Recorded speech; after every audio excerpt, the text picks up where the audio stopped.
I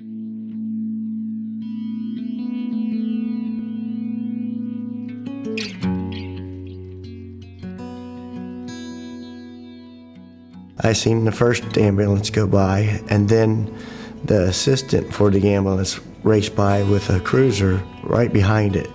And with the speed that they were going, I knew something was wrong and something was bad. And I was like, I hope they don't go down my road.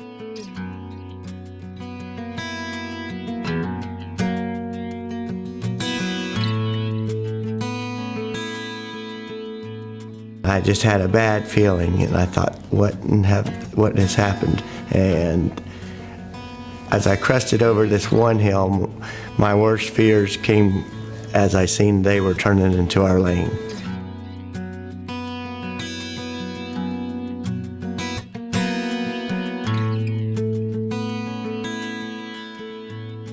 And so I drive down the driveway, and they were just putting up the police tape. And the officer come out, and Paul, the boy who had shot Job, come out and says, I accidentally shot Joby. And they were like, everything's going to be okay. He's doing fine. He's sitting talking to the officers and ambulance workers. And about that time, the helicopter landed.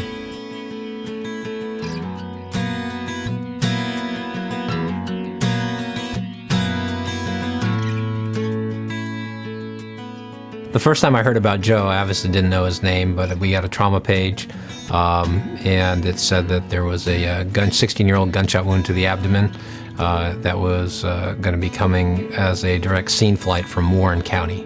And so I got here, and I was waiting for the surgeon to come out, and Dr. Meany came out with his team, and he says, well, he's lived.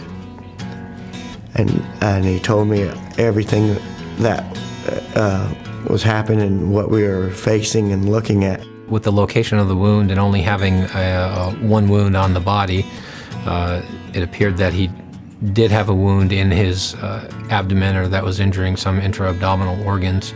I was concerned with the liver initially from a bleeding standpoint with where the wound was located.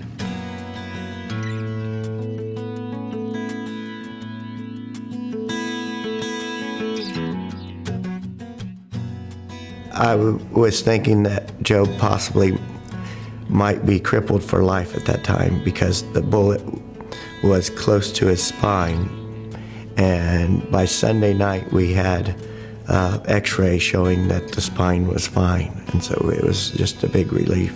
He eventually stabilized, and we were able to take him back to the operating room, I believe post-injury day 2, and wash him out, and we were able to reconnect his small intestine.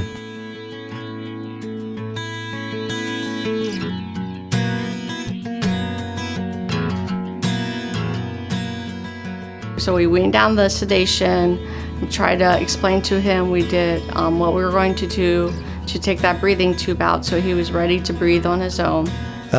Linda took really good care of him. She really showed him, that, I don't know, it was just cute. She was just flat out cute the way she took care of him.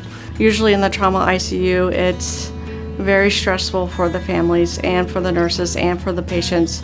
So as ICU nurses, you take care, not just the patient, you take care of the family members. It's part of they're like part of the care team.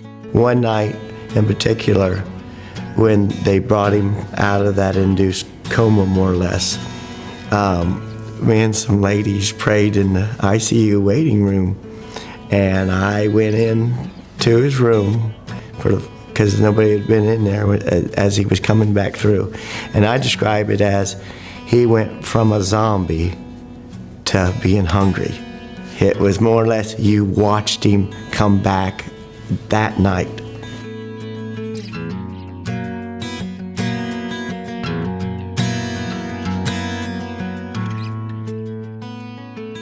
We just connected right from the get-go, and so we would talk about all this stuff, about the hunting and the fishing.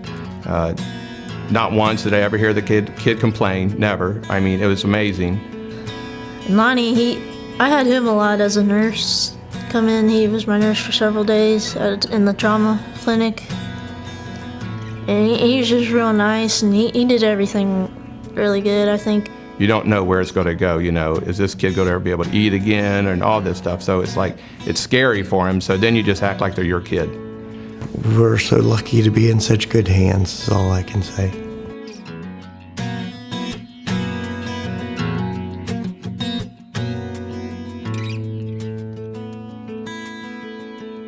I'd like to thank all the first responders who came out, and I believe his name was Sean. I can't remember, but he was the helicopter driver, and he was really nice to me while I was first.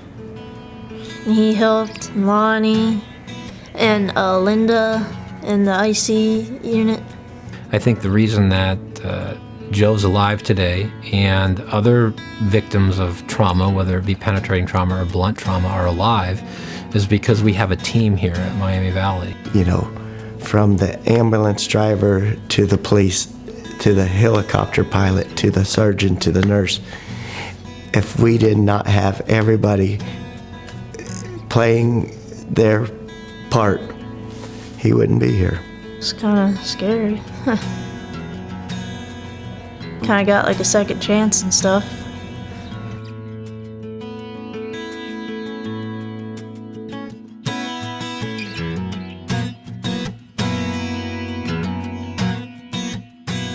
They came by land with roaring engines, bright lights, and loud sirens. They came by air and landed in our field. And they took him back with them to their safe haven, where they ministered to him day and night. And they all had different badges and different uniforms, but they all had the same angel wings on their backs.